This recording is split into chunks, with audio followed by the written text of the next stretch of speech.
ஸ்டாலினுக்கு தெரியும் ரவீந்திரன் ஒண்ணு நம்ம ஆளு கிடையாது, பட் நம்மள நேர்மையா பேசுறான், நம்மளோட பிளஸையும் மைனஸையும் கரெக்டா சொல்றான்னு முதல்வருக்கு தெரியும். சோ அதிமுக தலைவர்களே இந்த ஸ்ட்ரீட்ல லீடு காட்டி நிக்கிறது எடப்பாடி பழனிசாமி நம்பர் 1 இருக்கிறார். ரெட்டலைய முக்குலத்தோர் சமுதாயம் பிச்சு எரிஞ்சிட்டாங்க. எடப்பாடி என்ன நினைப்பாரு, ஓபிஎஸ் நீக்குனா தினகரனையும் சசிகலாவும் நீக்கும் போது ரவீந்திரன் கைத்தட்டுனானே, அதே மாதிரி ஓபிஎஸ் நீக்கும் போது கைத்தட்டு அடிச்சதெல்லாம் டான்னு. நீங்க பாஜக கிறிஸ்தவ எதிர்ப்புன்னா நீங்க கவுண்டர்களை வச்சு சமூக சூறையாடுறீங்க, கவுண்டர் அல்லாத ஜாதிகள் உங்களுக்கு எதிர்ப்புன்னு நான் பேசுவேன். சீமான் மட்டும் தமிழர் அல்லாதார்னு பேசும்போது, இந்து அல்லாதார்னு பேசும்போது, வெள்ளாள கவுண்டர் அல்லாதவர்னு பேசினா தானே வெள்ளாள கவுண்டருக்கு ஆதிக்கம். நாம் எல்லாம் தெய்வமாக வணங்கும் பசுமன் ஐயா முத்துராமலிங்க தேவரை ஸ்லோ பாய்சனில் கொன்றார் காமராஜ். எனக்கு யார் மேலையும் எது மேலையும் வெறுப்போ பகையோ கிடையாதுங்க. I am calling a spade as a spade. கண்ணாடி மாதிரி உண்மையை பிரதிபலிக்கிறேன். இது பலருக்கு கசந்துன்னா நான் என்ன செய்ய முடியும்? இன்றைய சிறப்பு நேர்காணல் நிகழ்ச்சியில நம்மோடு இணைந்திருக்கும் சிறப்பு விருந்தினர் மூத்த அரசியல் திறனாய்வாளர் மரியாதைக்குரிய திரு ரவீந்திரன் துரைசாமி சார் தான் இணைஞ்சிருக்காங்க. சார் வணக்கம். வணக்கம் தம்பி. சார் எப்படி இருக்கீங்க? நல்லா இருக்கும் தம்பி. நலமா இருக்கீங்க, சிறப்பு. இப்போ விக்கிரவாணி இடைத்தேர்தல் அதிமுக புறக்கணிப்பு இது எப்படி பாக்குறீங்க? இது ஒரு வரலாற்று பிழையா இருக்குமா? அது எப்படி பாக்குறீங்க? புறக்கணிப்புங்கிறது டாக்டர் ராமதாஸ் பெண்ணகரத்துல எமர்ஜ் ஆனா அது தங்களுக்கு ஒரு பாதிப்புன்னு நினைக்கிறாங்க. வன்னியர்கள் பெரிய அளவுல எடப்பாடிக்கு போட்டிருக்காங்க. நான் எலெக்ஷனுக்கு முன்னாடியும் போட வாய்ப்பு இருக்குன்னு சொன்னேன், எலெக்ஷனுக்கு பிறகும் போட்டிருக்காங்கன்னு சொல்றேன். இதான் நேர்மையா நான் பேசுறது. புரிஞ்சுக்கணும். நீங்க எடப்பாடிக்கு தெரியும் ரவீந்திரன் நேர்மையா பேசுறான்னு, டாக்டர் ஐயாவுக்கு தெரியும் ரவீந்திரன் நேர்மையா பேசுறான்னு, ஸ்டாலினுக்கு தெரியும் ரவீந்திரன் ஒண்ணு நம்ம ஆளு கிடையாது, பட் நம்மள நேர்மையா பேசுறான், நம்மளோட பிளஸையும் மைனஸையும் கரெக்டா சொல்றான்னு முதல்வருக்கு தெரியும். சோ நம்ம அதுல நேர்மையா பேசுறோம். அந்த அளவுக்குள்ள இன்னைக்கு 10.5 கொடுத்தாருன்னு எடப்பாடி பழனிசாமி 46 லீடு எடப்பாடியில காட்டிக்கிறாரு. குமாரபாளையத்துல தங்கமணி 10,000 லீடு காட்டியிருக்கிறாரு. தங்கமணிக்கும் பிற ஜாதிகள்கிட்ட ஒரு மரியாதை இருக்குன்னு சொல்றாங்க அங்க உள்ள மக்கள். சோ அவரு மற்ற ஜாதிகிட்டையும் தங்கமணிக்கு ஒரு வேல்யூ இருக்குன்னு சொல்றாங்க. நம்ம சொல்றதான் நம்ம சொல்றோம். நம்ம இதை மறைச்சு பேசி தங்கமணிக்கு உள்ள அந்த வேல்யூவை நம்ம ஏன் குறைச்சு மதிப்பிடணும்? அதே மாதிரி 10.5 கொடுத்ததுனால எடப்பாடி பழனிசாமிக்கு வன்னியர்கள் ஹெவியா போட்டிருக்காங்க. சோ அதிமுக தலைவர்களே இந்த ஸ்ட்ரீட்ல லீடு காட்டி நிக்கிறது எடப்பாடி பழனிசாமி நம்பர் 1 இருக்கிறார். இப்ப எடப்பாடி பழனிசாமி எவ்வளவு நெகட்டிவ் பண்ணுவேன், எல்லாமே ஆதாரத்தோட பண்றேன். அவருக்கு பாசிட்டிவ் இது 46 ஓட்டு எடப்பாடியில ஏறி நிக்கிறாருன்னா அதிமுக லீடர்ஸ்ல யாரும் இல்ல. இதையும் நான் பேசுறேன். அதனாலதான் என் பேச்சுக்கு மரியாதை இருக்குது. எல்லா ஜாதிகளும் நான் சொல்றதை கேட்கறான். இவன் சொன்னானா நம்ம ஜாதிக்கு நியாயமா பேசுவோம், ஐயா இவன் எஸ்டாடியான ஆளையான்னு கேட்கறான். நம்ம உண்மையை சொல்றோம். அதே மாதிரி குமாரபாளையத்துல அது மன்னியர் இல்ல, இவர் தங்கமணியும் இது பண்ணிருக்காப்ல. மன்னியர்கள் ஆதரவு கிடைச்ச இது பெண்ணகரத்துல 3வது ரெட்டலையை போய் டெபாசிட் இழக்க வச்சாரு பாருங்க டாக்டர் ராமதாஸ். அந்த மாதிரி ஒரு நிலைமை பண்ணிட்டாருன்னா அது பெய்யும். அப்ப அதை பொத்தி வைக்கிறதுக்கும் அது போக கூடாதுங்கிறதுக்காக தான் கண்டஸ்ட் பண்ணல. ராமதாஸ் வன்னியர் எழுச்சியை காட்டி எடப்பாடியை 3வது தள்ளிடுவாரோங்கிற அச்சத்துலதான் களத்தை விட்டு விளையிட்டாங்க. அதே போல சார், இப்போ மேடம் சசிகலாவும் அவர்கள் அதிமுக ஒரு விமர்சனம் பண்ணியிருக்காங்க.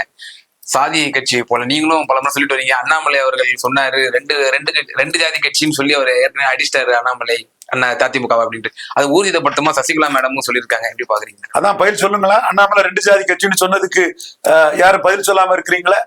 ஜாதி மதமற்ற கட்சி அதிமுகன்னு பேசுவீங்களா? அண்ணாமலை தமிழக பாஜக தலைவர் 2 ஜாதிக்கான கட்சியை வாங்கி அடிச்சுட்டாரு. அதுல குறிப்பிட ஒரு ஜாதி அண்ணாமலைக்கு ஜாதி தான். ஆனா அவர் நேர்மையா நாணயமா அதை சொல்லிட்டாரு அண்ணாமலை. அப்போ இதுக்கு ஏன் பதில் இல்ல? அண்ணாமலைக்கு ஏன் பதில் இல்ல? அண்ணாமலை என்ன பேசுனதுக்கும் 1000 வருஷமானாலும் பாஜக வர முடியாது, அது வர முடியாதுன்னு சொல்லுவீங்க.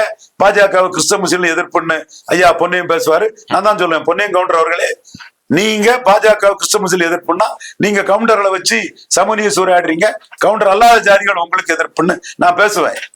அப்ப நீங்க பாஜக மட்டும் கிறிஸ்தவ முஸ்லீம் எதிர்ப்புன்னு பேசலாமா? அது எப்படி நியாயம்? பேசக்கூடாது நான் சொல்ல வரல. அது பேசினா இதுவும் பேசலாம்ல. சீமான் மட்டும் தமிழர் அல்லாதான்னு பேசும்போது இந்து இந்து அல்லாதவர்னு பேசும்போது வெள்ளாள கவுண்டர் அல்லாதவர்னு பேசினா தானே வெள்ளாள கவுண்டருக்கு ஆதிக்கம் மற்ற ஜாதிகளுக்கு தெரியும், மற்ற ஜாதிகளும் விழிப்படைஞ்சு ரெட்டால மயக்கத்துல ஓட்டு போடாம சமநீதியை காப்பாத்துவாங்க.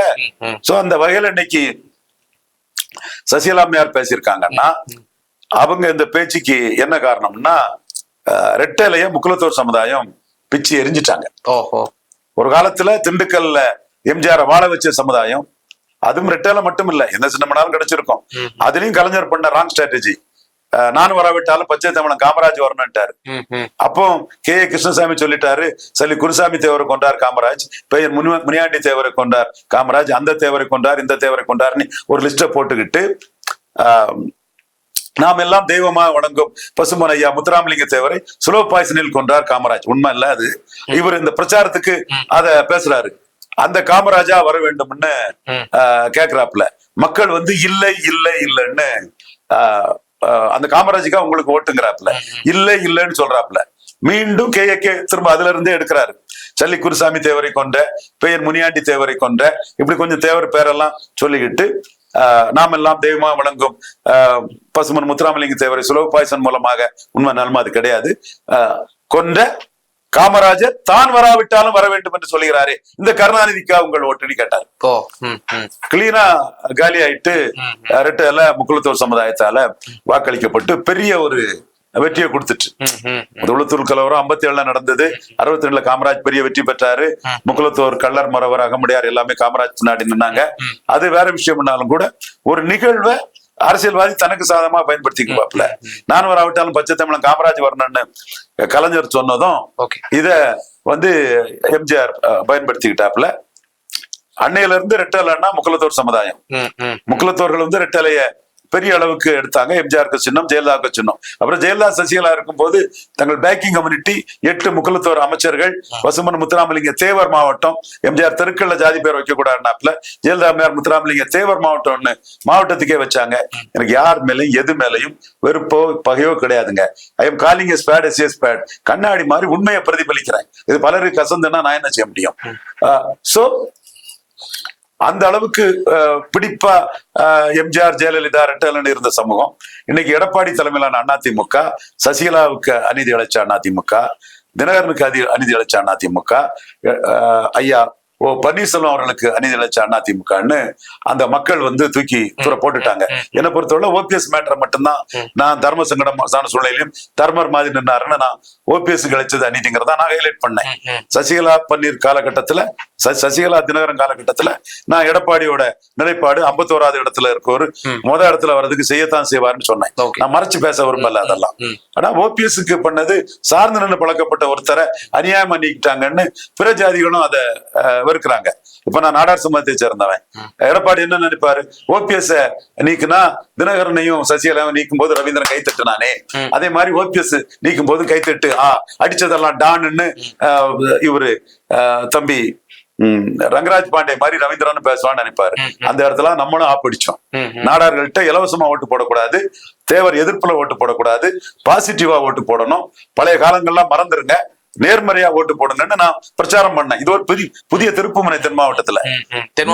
நாடாளு சமூக வாக்குகள் கூட அதிமுக சுத்தமா கிடைக்கல. அப்ப சசிகலா மேற்ப என்ன பாக்குறாங்க, தேவர் வாக்குரிமை எந்த காலத்திலையும் இப்ப இந்த இருக்க ஆட்களை வச்சு எடப்பாடி கிடைக்காது. சோ நமக்கு ஒரு ஸ்பேஸ் இருக்குன்னு அவங்க வராங்க. இப்ப நீங்க விக்கிரவாண்டியில வந்து தொடர்ச்சியா சொல்லிட்டு வரீங்க, 50% வாக்குகள் வந்து திராவிட முன்னேற்றங்களுக்கு அந்த பெற்றுரும் அப்படின்னு தொடர்ச்சியா சொல்லிட்டு வரீங்க. இப்போ உங்களுடைய அனாலிசிஸ் படி நீங்க வந்து இந்த நாடாளுமன்ற தேர்தலிலே நீங்க ஒரு அனாலிசிஸ் சொல்லியிருந்தீங்க, நாம் தமிழர் சீமான் அவர்கள் வந்து அரக்கோணம் மாதிரியான தொகுதிகளில் வந்து ஓரளவு வெற்றி உறுதியான பட்சத்துல வந்து இப்ப கிறிஸ்தவ இஸ்லாமியரோட வாக்குகள், பழைய சமூகத்தினோட வாக்குகள்லாம் வந்து சீமானுக்கு விடக்கூடிய வாய்ப்புகள் இருக்கு கணிசமா அப்படின்னு சொல்லியிருந்தீங்க. சோ அந்த ஃபார்முலா இங்கேயும் பொருந்தக்கூடிய வாய்ப்புகள் இருக்கா, எப்படி பாக்குறீங்க சார்? அது களம் அமைஞ்ச பிறகுதான் நான் ஸ்டடி பண்ணிட்டு தான் சொல்ல முடியும். நான் திமுக 50க்கு மேல ஏன் வந்துருவாங்கன்னு சொல்றேன்னா, 2021 திமுக தமிழக அளவுல 45.5% வாக்கு எடுக்கும் போது அங்க ஒரு 49% வாக்கு கிட்ட எடுத்திருக்காங்க. இப்போ ஆளுங்கட்சி அதிகார பலம் அதிமுக களத்துக்குள்ள இல்ல. ஜெயலலிதா அம்மையார் எடுத்த 45% வாக்குல பெரும்பகுதி வந்து திமுகவுக்கு தான் வந்திருக்கு. 2வது சீமானுக்கு வந்திருக்கு, 3வது இந்துத்துவாக்கு போயிருக்கு. இப்ப எடப்பாடி 20 தானே எடுத்திருக்காரு, ஜெயலலிதா 45 இருந்தது இல்லையா? அப்போ சீமானும் ஜெயலலிதா பிரச்சாரம் பண்ணியிருந்தார் இல்லையா? அப்ப அந்த 45ல 25 காணல. சீமான் 8.2 எடுத்திருக்கிறார், 8.25%. 8% சீமான் எடுத்துட்டாரு. மீதி எவ்வளவு? 17% காணல. அந்த 17ல 10க்கு மேல ஸ்டாலின்ட்டையும் ஒரு 7 கிட்ட மோடி அண்ணாமலை கிட்டையும் போயிருக்குது. சோ அதிமுக ஓட்டு 3 போயிருக்குது. ஆனா இந்த இடம் 1 இயர் கன்சல்டேஷன் ஆன இடம். இங்க எப்படி போலரைசேஷன் வருதுங்கிறது என்னால கணிக்க முடியல. பட் திமுக 50 ஏன் போயிருவாங்கன்னு சொல்றான்னா, அதிமுகவும் பாமகவும் சேர்ந்து நிற்கும் போதே 45% அவங்க வாக்கெடுக்கும் போதே திமுக போயிட்டாங்க. இப்போ 6000 தான் ஓட்டு வித்தியாசம்னு எல்லாரும் சொல்லுவாங்க. உண்மை. அதுல ஏன் கருத்து என்னன்னா, உதயசூரியனுக்கு விழுங்குற ஓட்டோட பானைக்கு 10% குறைவா விழுந்து நான் கணிக்கிறேன். என் சகோதரர் திருமாவளவன் வடதமிழகத்தின் வெற்றி வீரர், 2009 வெற்றி வீரர், 19 வெற்றி வீரர், 21 வெற்றி வீரர், இத நான் 24 வெற்றி வீரர். இத சொல்றதுனால பானை சின்னத்துக்கு ரவிக்குமாருக்கு உதயசூரியனுக்குள்ள ஓட்டு கிடைக்கலங்கிறத நான் சொல்லாம இருந்தோம்னா நான் உண்மையை மறைக்கதான் அர்த்தம். சோ உதயசூரியன் பொதுத்தள சின்னம், பானை அடையாள சின்னம். சோ அடையாள ரவிக்குமார் இந்த முறைதான் வந்து பானை சின்னத்துல இந்த போனதோட உதயசூரியன்ல என்ன லீடிங்ல ஜெயிச்சாரு? பெரிய லீடிங்ல ஜெயிச்சாரு. அதிமுக பிளஸ் பாமகவை சேர்த்து அடிச்சாரு. இப்போ அவங்க தெரிஞ்சு நின்னும் லீடிங் கம்மி. அப்போ உங்களுக்கு பாமக ஓட்டே ஒரு பகுதி அதிமுக ரெட்டல தான் வன்னியர் ஓட்டு வந்து ரெட்டல தான் பானையை தோக்கடிக்குன்னு போயிருக்காங்க. அந்த ஓட்டு இப்போ பாமகவுக்கு போயிட்டுன்னா எடப்பாடி சிக்கிடுவாரு. அதனாலதான் எடப்பாடி வரல. இப்ப நான் சொல்லக்கூடிய இந்த உண்மை எல்லாம் எடப்பாடிக்கு தெரியும். பானைனால்தான் நம்ம இவ்வளவு ஓட்டு 36 கிட்ட வந்தோம். உதயசூரியம்னா நம்ம ஆவரேஜ் 23னா ஒரு 29க்கு மேல தாண்டி இருக்க மாட்டோம். காஞ்சிபுரம் இங்கெல்லாம் வர மாதிரி 29-30 தான் வந்திருப்போம். 36 வரை போனது காரணம் இது பானை நின்னு தெரியும். அப்ப உதயசூரியன் இருக்குது. அப்ப பொதுத்தள சின்னம். அதனால இது 50%க்கு மேல போயிருவாங்க. நாளைக்கு நான் சொல்றது கரெக்டா வரணும்னு தான் நான் சொல்றேன். கடும் போட்டின்னு ஒரு சிலர் மாதிரி தொடர்ந்து அதையே வாந்தி எடுத்துட்டு இருக்க வேலையை அவங்க செய்வாங்க. அதை நான் செய்ய தயாரில்லை. ஏன்னா நான் சொல்றது நாளைக்கு கரெக்டா வரணும்னு நான் கருதுறேன். 50% மேல திமுக அணி வந்துடும். சார் 26ல ஒரு 1% கட்சி கூட அதிமுக தலைமையில வந்து கூட்ட சேராது அப்படின்னு நீங்க தொடர்ச்சியா சொல்லிட்டு வரீங்க. இப்படி இருக்கும் பட்சத்துல எடப்பாடியார் வந்து ஒரு நிர்பந்தத்துக்கு உள்ளாக்கப்படுவாரா மோடியினுடைய லீடர்ஷிப்பை ஏற்றுக்கொள்வதற்கு அப்படின்ற ஒரு கேள்வி விமர்சையா வைக்கப்படுது. அதை உருவாக்கணுங்கிறதா நம்ம நோக்கம். அதை உருவாக்கணுங்கிறதா நம்ம நோக்கம். சோ அவர் 26லே வந்துட்டாருன்னா காம்ப்ரமைஸ், 29ல வந்தாருன்னா சரண்டர். காம்ப்ரமைஸா சரண்டராங்கிறத அவர் தான் முடிவு. 26லே என்டிஏக்குள்ள வந்தா அது காம்ப்ரமைஸ், 29ல வந்தா சரண்டர். அவர் காம்ப்ரமைஸ்னு அவரை மரியாதை கொடுத்தா பண்றோம். பட் சிஎம் கேண்டிடேட்டா வந்து அவரை ப்ரொஜெக்ட் பண்ணக்குள்ள வாய்ப்புகள் இல்ல. அது இது பாமக செய்தி தொடர்பாளர் தம்பி கணேஷ்குமார் அவரே சொன்னாப்புல, நீங்க தேவகவுடா மாதிரி வந்து சேருங்க. அது யாருக்கு அது புரியல. மணிக்கட்டங்கிட்ட சொல்லும் போது அதைத்தான் கணேஷ்குமார் மதிப்பண்ணாரு. சோ இதுதான் எடப்பாடி பழனிசாமிக்கு நிலைமை. அவர் வந்து கீழே போயிட்டு இருக்கிறாரு. சீமான் ஜெயலலிதா 45% இருக்கும் போது சீமான் 0%. நான் குறை சொல்லல, கட்சிக்குள்ள வரல அவர் அன்னைக்கு. ஜெயலலிதாவுக்கு ஒரு க்ரோட் புல்லிங் கெப்பாசிட்டி. ஜெயலலிதாவுக்கு அடுத்தபடியா நம்பர் 2வா ஜெயலலிதாவுக்காக அவர் வேலை பார்த்து கொடுத்துட்டு இருந்தாரு. பட் பெர்சன்டேஜ் கிடையாது அவருக்கு. அதுக்கப்புறம் ஜெயலலிதா மறைஞ்ச பிறகு அவர் 1%. அந்த 45ல இன்னைக்கு 8 எடுத்துட்டாரு. அடுத்த எலெக்ஷன்ல அத வந்து 14-16 ஏத்திடுவார். அப்ப எடப்பாடிக்கு 20 குறையும். சீமான் ஏறுறாரு, எடப்பாடி குறைறாரு. இந்தியா டுடே மணி அவர்களே நாணயமான நேர்மையான ஒரு விமர்சகரா கருதுறேன். இது தப்பா சரியான்னு நீங்க மனம் திறந்து சொல்லுங்க. சும்மா என்னத்தையும் யாரும் பேசிட்டு தெரியறதுக்கு நாம இனிமே அலோவ் பண்றது இல்லைன்னு முடிவு பண்ணிட்டோம். டேட்டா இல்லாம வாய்க்கு வந்தபடி யார் பேசினாலும் அலோவ் பண்ணது கிடையாது. மணி இந்தியா டுடே மணி ஆனஸ்டான ரிப்போர்ட், நமக்கு மதிப்புக்கு மரியாதை உள்ளவர்.